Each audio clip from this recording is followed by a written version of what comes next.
Hello, good evening everyone. Welcome to our bedtime devotional for girls. So, nalapit na sa day 261 sa ito ang devotional.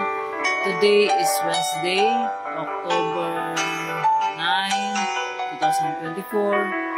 So, ato ang topic karon is memory verse. Ang word na naadin niya is nasa 2 Corinthians chapter 9 verse 7. Nagaingon, God loves a cheerful giver. So let us pray. Father God in heaven, we glorify your name. Ikaw ang Ginoo, Lord God. Mahanan ko, Lord God. Ikaw ang source sa kanang butang, Lord God. Nalis, Lord God, ang mga presensya, Lord. Pero higayunan, Lord God. Salamat kami, Lord God, sa ining panahon, Lord God, sa pagtuon sa mga pulong at ang kami makakataon mulambo sa pagtuon diha kanimo. Mulambo, Lord God, ang mga relasyon diha kanimo. Kung sa man ang amuang pagbahatong, Lord God, imo kami giyahan, Lord God. Ibangi kami, Lord, wala ikaw. Pasayloa kami, Lord God, sa mga panahon nga wala kami sa imong presensya. Ibangi kami, Lord God, tanggala, Lord, ang mga babag, Lord God, sa imong pagtuon diha sa imong pulong. Tubunin kami, Lord, sa imong hamiling nga dugo. Walay buhat sa kaaway, Lord God, na makasamo ko, Lord God, sa imong pagtuon. Aron ikaw, Lord God, ang hari sa amo ang kinabuhi. Nabahay kami, Lord, kung kami sa imong bulaang espiritu. Ikaw ang Ginoo, Lord God, magapuno sa imong kaalam, sa kahibalo. Ano kami makasabot sa imong mensahe ng pagdayag. Father God, ikaw mag-aabli sa mga naminaw ni Amy ng mensahe, Lord. Ikaw mag-aabli sa aming mga kasing-kasing gunahuna nga mudawat sa imong pulong o puy-an kini sa tibok namang kinabuhi. Dalaygon ka, Lord, imo ang tanang dungog himaya, mga pagdayag sa ngalan ni Jesus. Amen. So again, may gabi, ang ato ang topic karon is a memory verse, 2 Corinthians chapter 9 verse 7, God loves a cheerful giver. Again, 2 Corinthians chapter 9 verse 7, God loves a cheerful giver. Pero before ana siya, napana siya sumpay, una-ana. Each one must give as he has decided in his heart, not reluctantly or under compulsion. For God loves a cheerful giver. God loves a cheerful giver. So, let's talk about the joy of giving. The joy of giving. So, first is, when we believe God, when we know God, when we receive Jesus as our Lord and Savior, ayon sa iyang pulong, for God so loved the world that He gave His only Son, that whoever believes in Him will not perish, but have eternal life. So God gives. So the role of God is to give us, and our role is to thank God. So, salamat sa Ginoo tungod sa iyang dakong gugma kanato, sa iyang paghatag sa iyang bugtong anak na si Jesus to save us from our sins. So sa ato ang pagdawat, pagtuo diha kang Jesus, atong surrender ang ato ang kinabuhi. Kaysa wala pa ta diha sa Ginoo, kita kaaway na daan sa Ginoo. Usata ka rebellious nga tao, tubangan diha sa Ginoo, because we all have sinned and fall short of the glory of God. So kitang tanan wala gyoy maayo, wala gyoy tao nga wala nakasala, except ni Jesus. So giving, the joy of giving. So what is the joy of giving? So nganong kinahanglan man nga magmalipayon ta sa ato ang pagpanghatag. So mo na siya is when we truly understand the love of God sa ato ang kinabuhi, so mo follow ta kung unsa ang iyang mga kasuguan. So mo na when we truly receive Jesus as our Lord and Savior, natay mga disiplina nga atong pagabuhaton to grow us in our faith. So usa ni ini is ang the discipline of giving. So kaning pagpanghatag una daan gi-demonstrate na daan sa Ginoo ang iyang paghatag, the joy of giving. So paghatag niya sa iyang bugtong anak nga si Jesus to save us. So una dadaan ang Ginoo nga naghatag kanato. So ang ato ang part is ato ang pagasuklian ang Ginoo sa iyang gibuhat. So giving is the byproduct of our faith. So it is a product ni siya sa ato ang pagtuo diha sa Ginoo. Tungod kay ang atong pagtuo dapat naani siya evidence. So this is the evidence nga tungod kay nagatuo ta sa Ginoo ug atong gihigugma ang Ginoo. Ang ayan lang pud nga maghatag ta kung unsa ang gikinahanglan sa atong isikatawo, because that is our part of loving our neighbor. So if we let's be reminded our purpose sa atong kinabuhi, to love God with all our heart, soul, mind, and strength, and to love our neighbor as we love ourselves. So kung asa man kagibutang karon, kung unsay status sa imuhang kinabuhi karon, sa imuhang pagbati karon, ang Ginoo kanunay nga tabang kanato. So part sa to ang pagtuo is the discipline of giving. So ingon sa pulong sa Ginoo nga kinahanglan magmalipayon ta, the joy of giving, magmalipayon sa pagpanghatag. This is one way nga atong mapakita kung naatay tinuod nga pagtuod sa Ginoo is giving. So ang nature sa tao selfish, dili gud manghatag, mao gyud na siya nature. So maski imo nang tan-awon ang usa ka bata pa na, gamay pa na siya, wala pa na siya nakatunan. So unsa may kuan sa bata, di ba, kung na siya makupta niya, dili niya, di gyud na siya manghatag, may pa na siya mine. Kung unsa iya, ako na. So mao na nga kinahanglan ato yung tudloan ang atong mga kabataan nga manggihatagon.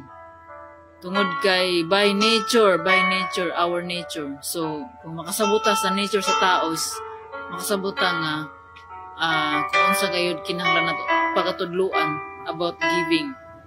So giving. So why we should give and what is the importance of giving? So the joy of giving, because giving is a reminder. Ang atong pagpanghatag is a reminder that God owns everything. God owns everything. Walay atoa. Ingon sa pulong sa Ginoo nga iya ang tanan nga naadri sa kalibutan, including us. So tanan gibuhat sa Ginoo maayo. So mao na nga atong katunan kanunay nga wala gyud atoa. Ang atoa lamang gyud is ang atong mga sala. So everything that we have, masi kaning mga material nga mga butang gikan ni sa Ginoo, kaning mga raw materials nga gipanghimo ani nga mga kanang finished product gikan ni sa source sa kuan kanang gikan sa Ginoo. Kay mao kay na nga ang tao gitagaan og brain paghuna-huna aron nga makahimo kung unsa ang insakto. So mao na nga sa pagbuhat lang daan sa kalibutan, wala daan gihatag sa Ginoo ang usa ka bangko. So gitagaan ta og panghuna-huna aron makahibalo ta kung unsa atong angay nga pagabuhaton. So giving is a reminder that God owns everything, or God is the source of everything we have. And giving will help us to recognize that God truly owns everything. So to recognize, so giving is recognition nga God owns everything. O kini pod ang pag-giving, naingon si Jesus nga God blesses those who give than to receive. So blessed are those who is a giver than a receiver. So kinsa man ang gina-bless sa Ginoo is katubitang manggihatagon kaysa katong nagsigig dawat-dawat. So mao na nga God teaches us to give. So kinahanglan sa ato ang pagpanghatag ato pug katunan nga manghimutang magmalipayon, di ba? Kung maghatag ka say maka-feel ka og naka-fulfillment sa ato ang kinabuhi. So next word is giving also reveals our heart. So giving also reveals our heart kung kinsa ang nasa ato ang kasing-kasing.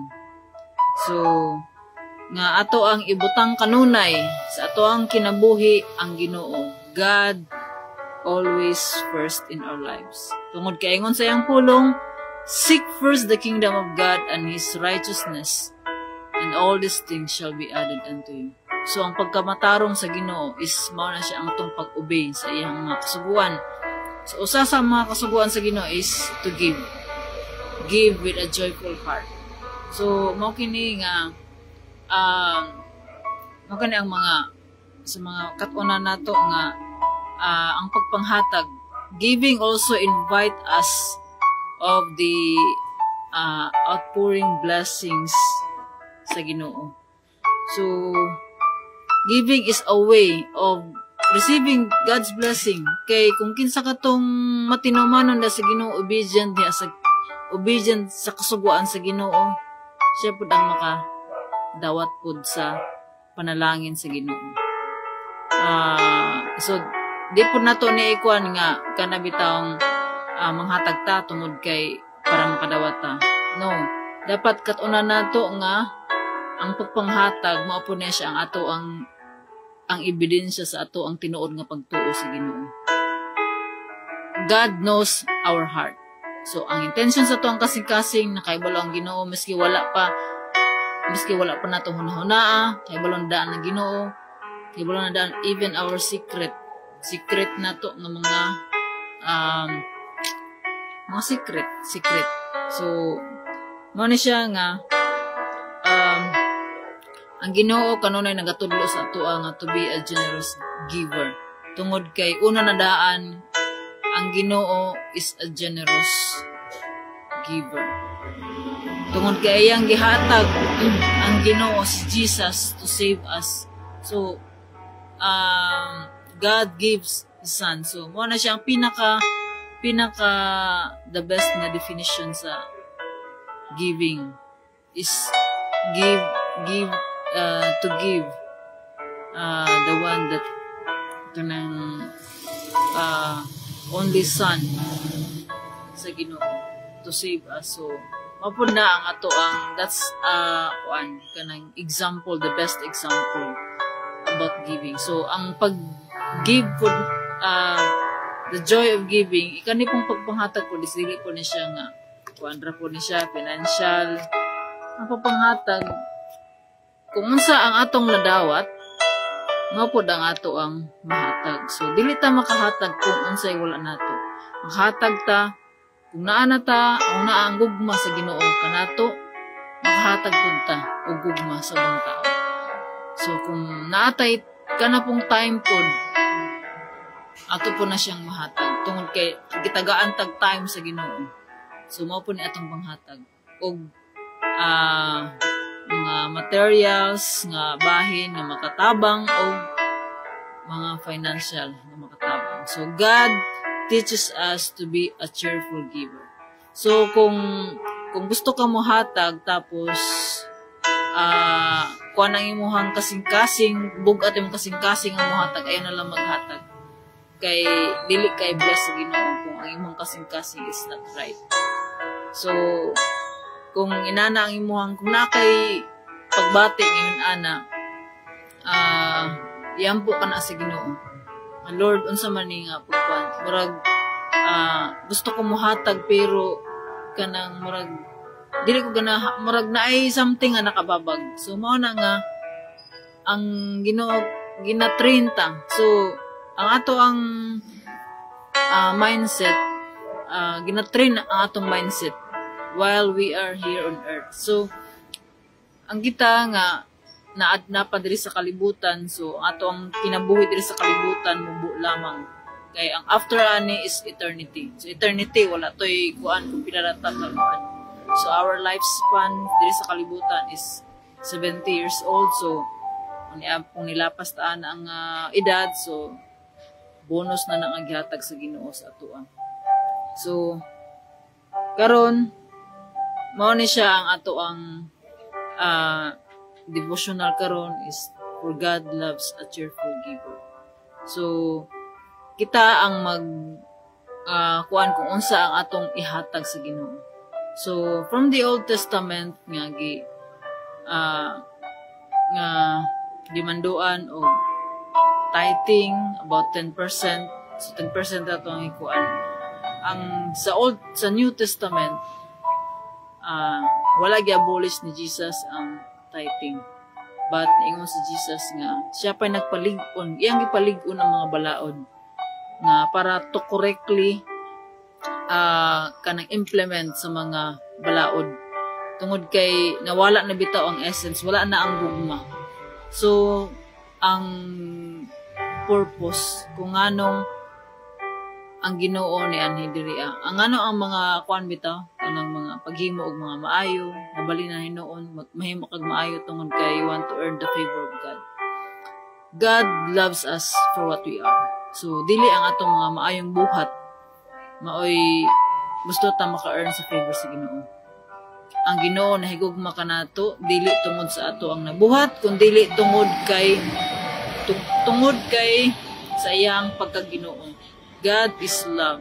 So ang Ginoo gugma kini nga siya mahigugmaon kanato ug God is always patient sa atoa.